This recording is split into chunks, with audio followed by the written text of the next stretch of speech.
Bismillahirrahmanirrahim. Assalamualaikum warahmatullahi wabarakatuh. Sobat beriman, kita kaum muslimin tentu mengetahui tentang waliullah. Mereka adalah orang-orang yang dekat dengan Allah Subhanahu wa ta'ala. Ada seorang waliullah yang ingin menjadi setan. Apakah penyebab wali ini ingin menjadi setan? Simak ulasannya dalam video ini dan tonton hingga akhir. Sahabat radhiyallahu an berkata bahwa jika keluarga Rasulullah Shallallahu Alaihi Wasallam mengalami suatu kesulitan, maka Nabi Shallallahu Alaihi Wasallam akan menyuruh mereka untuk mendirikan sholat sambil membaca ayat, yang artinya, suruhlah keluargamu, umatmu untuk sholat dan bersabarlah kamu atasnya. Kami tidak meminta rezeki kepadamu, kamilah yang memberi rezeki kepadamu, dan akibat yang baik adalah bagi orang-orang yang bertakwa. Surat Toha ayat ke-132. Asma radhiyallahu an meriwayatkan bahwa dia mendengar Rasulullah Shallallahu Alaihi Wasallam bersabda, pada hari kiamat semua orang akan dikumpulkan dalam suatu tempat. Suara yang diumumkan oleh malaikat pasti akan terdengar oleh seluruh orang. Pada saat itu akan diumumkan oleh malaikat, siapakah orang-orang yang selalu mengingat dan memuji Allah Subhanahu wa ta'ala dalam keadaan senang ataupun susah. Maka serombongan manusia akan berdiri dan masuk surga tanpa hisab. Lalu malaikat akan mengumumkan lagi, siapakah orang-orang yang menghabiskan masa tidurnya dengan beribadah kepada Allah Subhanahu wa ta'ala dan menjauhkan diri dari tempat tidurnya. Maka serombongan manusia akan bangun dan masuk surga tanpa hisab. Kemudian malaikat mengumumkan lagi, siapakah orang-orang yang dalam perdagangan dan pekerjaannya tidak melalaikannya dari mengingati Allah Subhanahu wa ta'ala. Maka serombongan manusia akan bangun dan masuk ke surga tanpa hisab.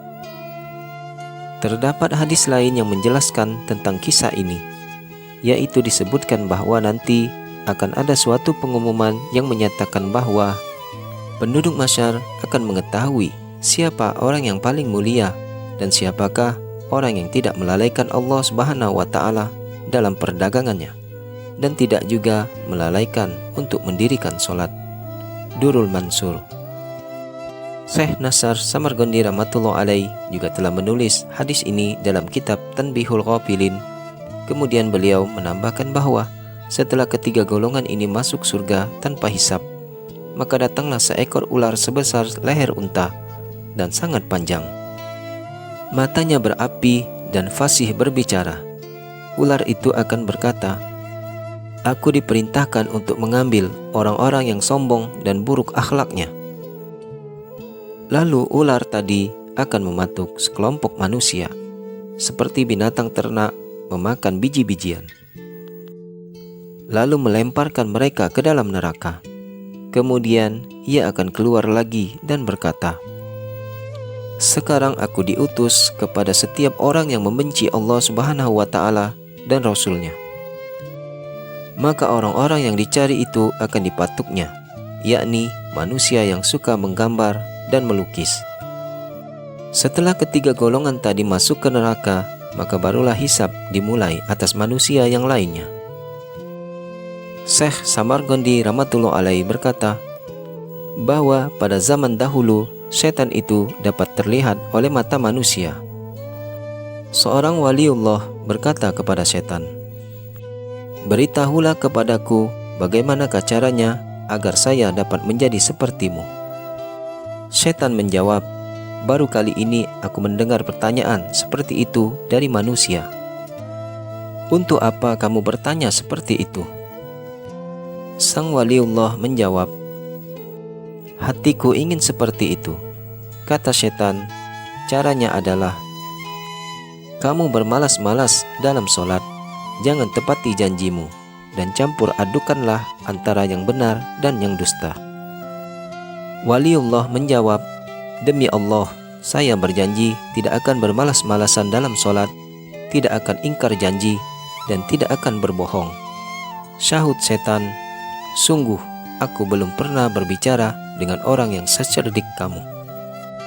Aku berjanji, setelah ini aku tidak akan lagi menasihati seorang manusia pun. Ubay radhiyallahu an berkata, Rasulullah shallallahu alaihi wasallam bersabda, berilah kabar gembira kepada umat ini bahwa mereka akan dimuliakan dan disanjung dengan kemenangan agamamu. Tetapi bagi mereka yang menggunakan agamanya untuk keperluan duniawi, maka mereka tidak akan mendapatkan apa-apa. Disebutkan dalam suatu hadis bahwa Rasulullah SAW bersabda, pernah aku berjumpa melihat wajah Allah yang maha indah. Allah Subhanahu wa Ta'ala berfirman kepadaku, wahai Muhammad, kenapa para malaikat saling berbantahan? Aku pun menjawab, aku tidak tahu ya Allah. Lalu Allah Subhanahu wa Ta'ala dengan tangannya yang penuh berkah memegang dadaku, sehingga di dalam dadaku terasa sejuk dan karena keberkahan darinya. Diperlihatkannya seluruh alam ini di depan mataku. Lalu Allah Subhanahu wa Ta'ala berfirman, sekarang jawablah, mengapa para malaikat itu saling berbantah-bantahan? Aku menjawab, mereka berbantah-bantahan tentang hal-hal yang mulia, hal-hal yang menghilangkan dosa, dan tentang pahala-pahala bagi tiap langkah kaki yang dilangkahkan ke masjid untuk sholat berjamaah, tentang keuntungan berwudu dengan sempurna dan pahala menunggu di antara dua waktu sholat.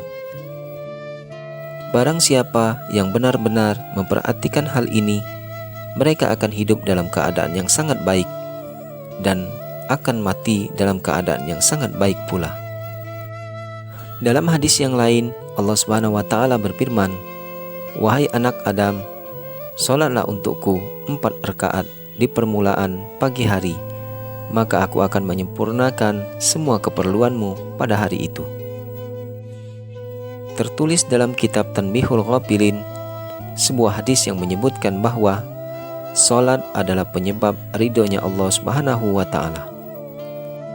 Sholat adalah suatu yang dicintai oleh malaikat.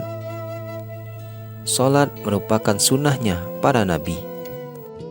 Dan dengan sholat akan menghasilkan nur ma'rifatullah, akan menyebabkan diterimanya doa, memberkahkan rezeki sebagai akar keimanan, akan menyehatkan badan, senjata melawan musuh, pembela bagi yang melaksanakannya, cahaya di dalam kubur, melapangkan hati, penolong dalam menjawab pertanyaan mungkar dan nakir, pelindung dari panas matahari pada hari hisab, cahaya dalam kegelapan kubur, tameng dari api neraka, memberatkan amalan pada timbangan amal, mempercepat ketika melewati titian sirat, dan sholat adalah kuncinya surga.